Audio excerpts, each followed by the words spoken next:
Hello दोस्तों, welcome back my YouTube channel. आज मैं आपके साथ एक और नई वीडियो शेयर करने जा रही हूँ। इस वीडियो में मैं आपको बताऊँगी कि हम सिंपल ब्लाउज कैसे बना सकते हैं साइड चैन वाला, और इसकी कटिंग कैसे कर सकते हैं, स्टिचिंग कैसे कर सकते हैं। तो मैंने इस वीडियो में बड़ी आसान तरीके से कटिंग और स्टिचिंग दोनों बताई हैं। तो चलिए वीडियो स्टार्ट करते हैं। एकदम डिटेल में सीखेंगे step by step. Okay, cutting हम लाइनिंग पे करेंगे और सबसे पहले हम बैक पार्ट को कट करेंगे। तो लाइनिंग मैंने ले ली है, डबल फोल्ड करके रख लिया है, और बंद वाली साइड मैंने अपनी साइड रख ली है और ओपन वाली साइड मैंने अपोजिट रखी है। ठीक है, अब ऊपर की तरफ हम सीधी लाइन ड्रॉ कर लेंगे ताकि कपड़ा छोटा बड़ा हो तो वो स्ट्रेट हो जाएगी। अब यहाँ से हम लंबाई लेंगे, तैयार लंबाई 16.5 है, तो हम ऊपर से ना 17 इंच पे मार्किंग, ऐसे आपको भी आधा इंच बढ़ा के लेनी है। ठीक है, और इसके बाद हम नीचे 1.5 इंच का मार्जिन देंगे फोल्ड करने के लिए। अब ऊपर से हम शोल्डर की मार्किंग करेंगे। तो शोल्डर में 6 इंच ले रही हूँ, क्योंकि अगर हमारा जो गला है 5 इंच से ज़्यादा डीप होता है पीछे का, तो हम 6 लेते हैं। आर्म होल हम आधा इंच बढ़ा के लेंगे, यानी कि हम 6.5 लेंगे। ठीक है, और इस लाइन को आपस में मिला लेंगे आर्म होल की। और ये हमारी इस ब्लाउज में छाती का जो नाप है ना, वो टोटल 40 इंच है, तो उसको हम 4 से भाग देंगे। तो अब देखिए, आर्म होल के लिए हम 1.5 इंच पे मार्किंग करेंगे सेंटर से। ठीक है, और यहाँ से ये जो हमने 6.5 लिया था ना आर्म होल के लिए, इसका सेंटर निकालेंगे 3.2, और यहाँ से जो हमारी चेस्ट वाली लाइन है उससे मिला देंगे। इतना करने के बाद ना हम कमर की मार्किंग करेंगे। तो कमर जो है ना वो टोटल 34 इंच है, तो उसका 4th से भाग देंगे तो हमारा आएगा 8.5। ठीक है, और हम 1 इंच देंगे टक्स के लिए और 2 इंच देंगे हम मार्जिन के लिए। अब जो ये फिटिंग वाली मार्किंग है इसे आपस में मिला लेंगे, और ये जो मार्जिन वाली मार्किंग है उसको भी हम आपस में मिला लेंगे। ठीक है, तो इस तरीके से है ना हमारा बैक पार्ट तैयार हो चुका है। ठीक है, और अब हम इसकी कटिंग कर लेंगे। ये देखिए, कटिंग कर ली है। तो ये हमारा बैक पार्ट है। अब हम फ्रंट पार्ट को कट करेंगे। ठीक है, तो उसके लिए भी मैंने सेम इसी तरीके से कपड़े को रख लिया है, और ऊपर से हमने 17 इंच पे मार्किंग की है। ठीक है, और नीचे से हमने 1.5 इंच एक्स्ट्रा ले लिया है फोल्ड करने के लिए।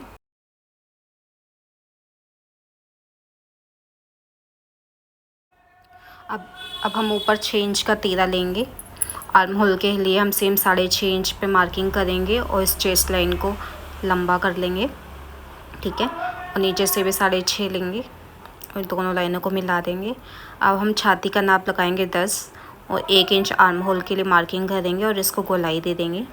ठीक है, और यहाँ पे कमर की मार्किंग करेंगे 8.5 पे सेम, और 1.5 इंच का हम प्लेट के लिए लेंगे और 2 इंच हम मार्जिन लेंगे, और इन निशानों को आपस में मिला देंगे।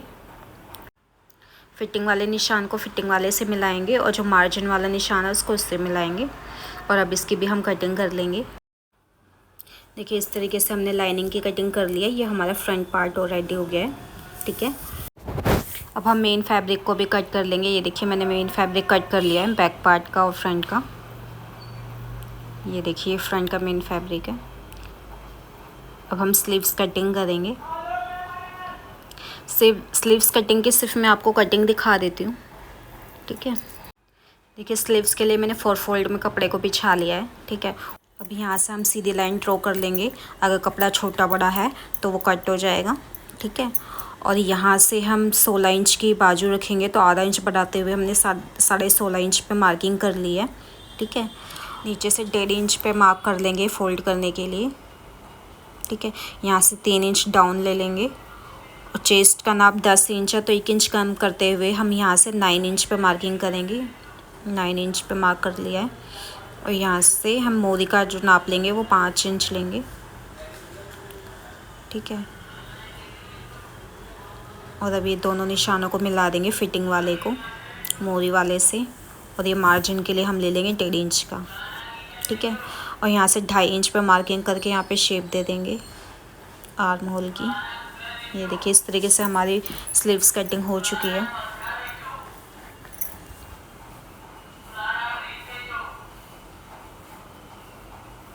अब दोनों स्लीव्स को ओपन करके हम फ्रंट आर्म होल की भी शेप दे देंगे। इस तरीके से हमारी स्लीव्स की कटिंग हो चुकी है। अब हम स्टिचिंग स्टार्ट करते हैं। इसके लिए मैंने फ्रंट पार्ट ले लिया है सबसे पहले, लाइनिंग वाला, और इसको ओपन करके रखेंगे। इसमें हमने क्या किया है, फ्यूजिंग पेपर को चिपका लिया है गला बनाने के लिए। इसमें हम वी नेक ड्रॉ करेंगे, तो इसको हम इस तरीके से सेट कर लेंगे और सेंटर निकाल लेंगे। वी नेक के लिए हम जो चौड़ाई लेंगे ना, वो 3 इंच की लेंगे, और नेक की जो लंबाई लेंगे ना, ये 8.5 लेंगे। ठीक है, तैयार होने के बाद ये 8 बचेगा। इसी तरीके से आप भी अपने हिसाब से गला बना सकते हैं। मैंने वी नेक बनाया है, तो आप अपने हिसाब से बना सकते हैं। इसी तरीके से पलटते हुए हमें इस साइड भी निशान लगा लेना है। चौड़ाई 3 इंच रखनी है, 8.5 पे मार्किंग करनी है लंबाई की, और इसको आपस में मिला लेंगे। देखिए वी नेक हमारा बन गया है। इतना करने के बाद हम क्या करेंगे, जो ब्लाउज का फ्रंट पार्ट है ना, मेन फैब्रिक, उसको हम सेट कर लेंगे सीधा एकदम। ठीक है, ये मेन फैब्रिक लिया है, सीधी साइड लिया है, उसके ऊपर हमने ये लाइनिंग वाला पार्ट रख लिया है। ठीक, सेंटर से सेंटर मिलाते हुए हमने पिन से अटैच कर लेना है, लाइनिंग वाले पार्ट को मेन फैब्रिक से मिलाते हुए। ठीक है, और गले के सेंटर पे हमें सिलाई लगानी है, ताकि जो हमारा गला है ना, ये सेट हो जाए इस तरीके से। अब हमें ये वी नेक ड्रॉ कर लेना है सिलाई लगाते हुए। इसी तरीके से हमें यहाँ भी सिलाई लगा देनी है, इस तरफ भी।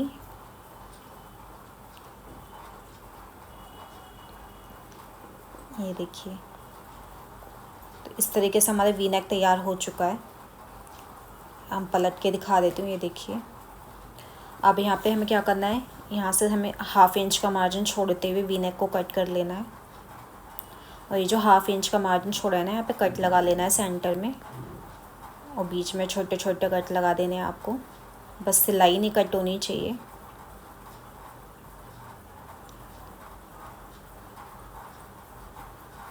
अब इसके बाद हमें गले को सीधी साइड पे पलट देना है। इस तरीके से हम नाखून से प्रेस कर लेंगे, और अब इसको पलट देंगे। पलटने के बाद हमें यहाँ पे भी एक स्टिचिंग लगा देनी है। इस तरीके से आप चाहें तो प्रेस भी कर सकते हैं। इस तरीके से हम पूरे नेक पे सिलाई लगा लेंगे, तो हमारा जो गला है ना, ये सेट हो जाएगा।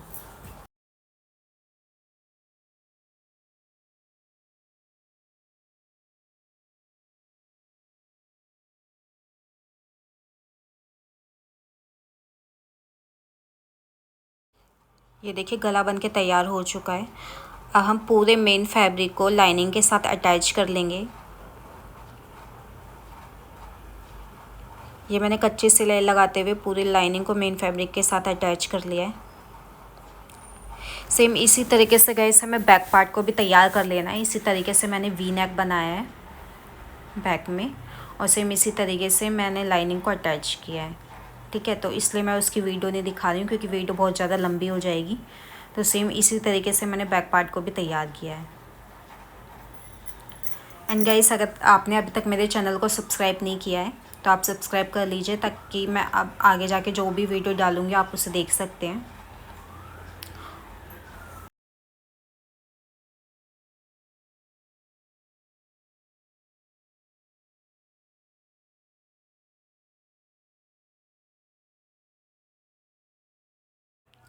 देखिए फ्रंट पार्ट तो हमारा तैयार हो चुका है। ठीक है, अभी जो एक्स्ट्रा फैब्रिक है ना, इसको हम कट कर देंगे, क्योंकि हमने सारी मार्किंग ना लाइनिंग पे की थी। तो लाइनिंग के बाहर जो भी हमारा एक्स्ट्रा फैब्रिक है ना, इसको कट कर देंगे।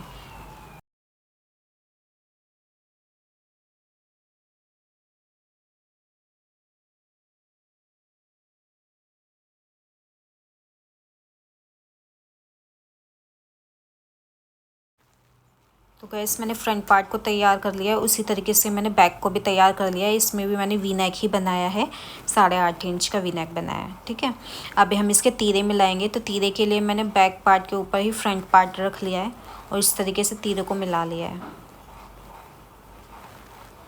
दूसरी साइड का तीरा भी हम इसी तरीके से जॉइंट कर लेंगे। ये देखिए, अब इतना करने के बाद ना हमें बैक में और फ्रंट में प्लेट डालनी है। तो सबसे पहले मैं बैक पार्ट में प्लेट डाल रही हूँ। ठीक है,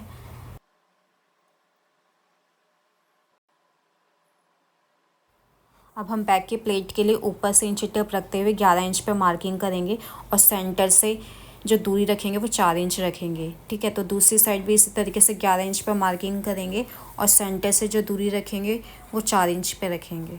ठीक है, और देखिए ब्लाउज की जो लंबाई हमने रखी थी ये 16.5 इंच रखी थी। ठीक है, तो एक साइड तो मार्किंग हो रखी है, इस साइड भी हम 16.5 इंच पर मार्किंग करेंगे। ऊपर से नीचे 16.5 इंच पर मार्किंग करेंगे और इस तरीके से इस पूरी लाइन को मिला देंगे। ये देखिए, अब हम ये टक्स पॉइंट के लिए जो दूरी रखेंगे सेंटर से 4 इंच पे रखेंगे इस साइड भी। और यहाँ पे हमने 1 इंच मार्जिन लिया था टक्स पॉइंट के लिए, तो हम 1 इंच पे मार्जिन पे ही टक्स की दूरी रखेंगे। ठीक है, आधा आधा इंच। इस साइड भी हम 4 इंच पर मार्किंग करेंगे, हाफ इंच इधर हाफ इंच इधर। और यहाँ भी प्लेट डालने के लिए मार्किंग कर देंगे 1 इंच की दूरी पे। ठीक है, अब हम यहाँ पे सिलाई लगा देंगे। पहले हम सेंटर की सिलाई लगा देंगे ताकि लाइनिंग के साथ मेन फैब्रिक अटैच हो जाए। अब इसको इस तरीके से पकड़ते हुए हमें सिलाई लगानी है। यहाँ से यहाँ तक 1.5 इंच तक तो हमें सीधी सिलाई लानी है, फिर यहाँ पे ऐसे तिरछी प्लेट डाल देनी है। सेम इसी तरीके से हम दूसरी प्लेट भी डाल देंगे। देखिए दोनों प्लेट हमने लगा ली है। अब हम फ्रंट पार्ट लेंगे, फ्रंट पार्ट में भी हमें सेम इसी तरीके से प्लेट डालनी है। सबसे पहले हम नीचे 1.5 इंच का मार्जिन छोड़ते हुए सीधी लाइन ड्रॉ कर लेंगे। ये जो 1.5 इंच का मार्जिन है ना, ये हमें फोल्ड करना है। ठीक है, और ऊपर से जो टक्स पॉइंट की जो दूरी के लिए हम मार्किंग करेंगे वो 11 इंच पे करेंगे और सेंटर से 4 इंच पे मार्किंग कर लेंगे। नीचे से भी 4 इंच पे मार्किंग करेंगे और इसको लाइन को आपस में मिला देंगे। और यहाँ पे हमने 1.5 इंच की ले ली थी, 1.5 इंच का मार्जिन लिया था फ्रंट में, तो 1.5 इंच को हाफ़ करेंगे तो 0.75 आएगा। तो 0.75 की दूरी रखते हुए यहाँ पे भी हम प्लेट के लिए लाइन ड्रॉ कर लेंगे। सेम इसी तरीके से दूसरी साइड भी हम प्लेट डाल लेंगे। ठीक है, यहाँ ऊपर से हम दूरी रखेंगे 11 इंच की, सेंटर से 4 इंच देंगे, यहाँ से भी 4 इंच देंगे और 1.5 इंच के लिए हम 0.75 पे मार्किंग करेंगे और इस मार्किंग को आपस में मिला लेंगे। ठीक है, इसमें भी हम सेम उसी तरीके से सिलाई लगाएंगे सेंटर की सबसे पहले और इस तरीके से पकड़ते हुए प्लेट डाल लेंगे। ठीक है, तो इसमें भी हमने फ्रंट और बैक दोनों की प्लेटें डाल के तैयार कर लिया है ब्लाउज। तो इस तरीके से फ्रंट और बैक दोनों पे हमने प्लेटें लगा ली हैं। ठीक है, अब हमें क्या करना है, नीचे जो हमने मार्किंग की थी ना 1.5 इंच में एक्स्ट्रा मार्जिन दिया था, इसको हम फोल्ड कर लेंगे इस तरीके से। फ्रंट और बैक दोनों में हमने 1.5 इंच का मार्जिन दिया था, उस 1.5 इंच को मार्जिन को फोल्ड कर लेंगे क्योंकि ब्लाउज की लंबाई हमें 16.5 रखनी है और 1.5 इंच हमने एक्स्ट्रा लिया था, तो जो हमने एक्स्ट्रा लिया था उसी को हमें फ़ोल्ड करना है। ठीक है, तो फ्रंट और बैक दोनों के मार्जिन को हम फोल्ड कर लेंगे।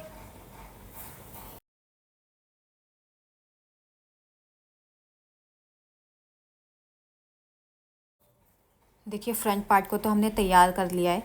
अब हम बैक पार्ट को भी इसी तरीके से तैयार कर लेंगे। ये जो कमर वाली साइड का 1.5 इंच का मार्जिन है, इसको भी हम फोल्ड कर लेंगे।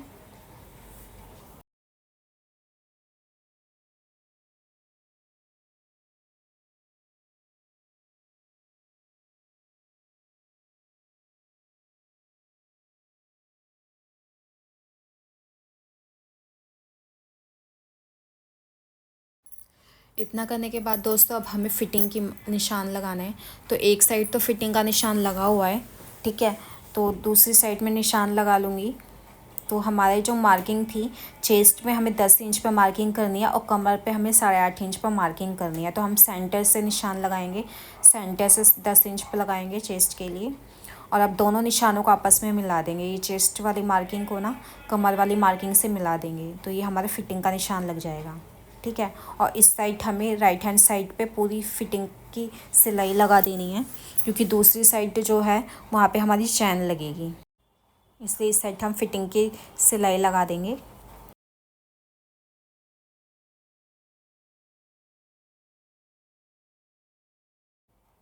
देखिए एक तरफ हमारी सिलाई लग चुकी है, ये दूसरी साइड हमें चैन लगानी है। तो यहाँ पे हम जो सिलाई लगाएंगे ना सिर्फ 1.5 इंच तक लगाएंगे। ठीक है, 1.5 इंच तक सिलाई लगाएंगे, उसके बाद हम यहाँ पे चैन लगाएंगे।